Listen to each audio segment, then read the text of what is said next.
conventional deadlifts. One of my all-time favorite exercises, hands down. Love this lift. Love to get stronger at this lift. So the first thing that we want to do is figure out our foot placement. For a conventional deadlift, our feet are going to be approximately hip width apart. I want you to do what's most comfortable for you. So kind of play with your stance, but I tend to go about hip width apart. Then we want to hinge our hips forward or bend at the hips, okay? Driving our glutes back just a little bit and bending at the knees to sit down and back into the deadlift position.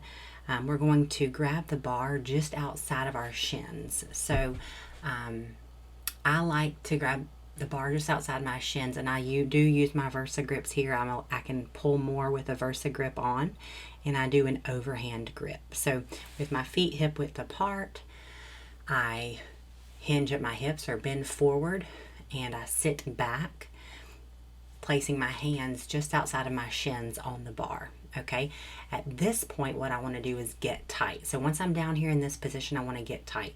My elbows are not going to be bent. My arms are going to be kind of in a relaxed position. They're not going to be I'm not going to be completely extended at the elbow, but my elbows are not bent. So relax those arms, and I want you to think about the weight of your body being in your heels. Okay, I want you to think about keeping that torso or your chest up. I do not want a rounded lower back or a rounded upper back. Okay, keeping that back flat, and drive your shoulder blades down. Okay, so that's kind of going to engage that upper back, those lats. Okay, and that's going to keep your arms tight. Now at this point, we're ready for the lift. So we're going to take a deep breath in, and then we're going to drive up. So drive through our heels, and we're going to extend our knees and our hips at the same time. I do not want you to extend your knees before your hips. So at the same time, you're going to, as you pull that weight, extend the knees and the hips. Okay, keeping those arms straight, no bend in those arms. Okay, in order to lock out at the hips, I want you at the top of the movement to think about squeezing those glutes and those hamstrings. We're going to come out to a complete lockout position. We are not going to overextend our hips. I repeat, do not overextend and arch that lower back. It's a waste of energy and could potentially cause an injury. So you're going to lock the hips out just to where they need to be by squeezing those glutes.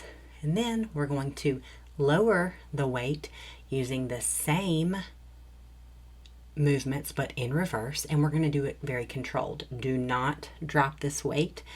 The negative part of this movement is just as important as pulling of this movement. So lower yourself, very controlled, and then repeat.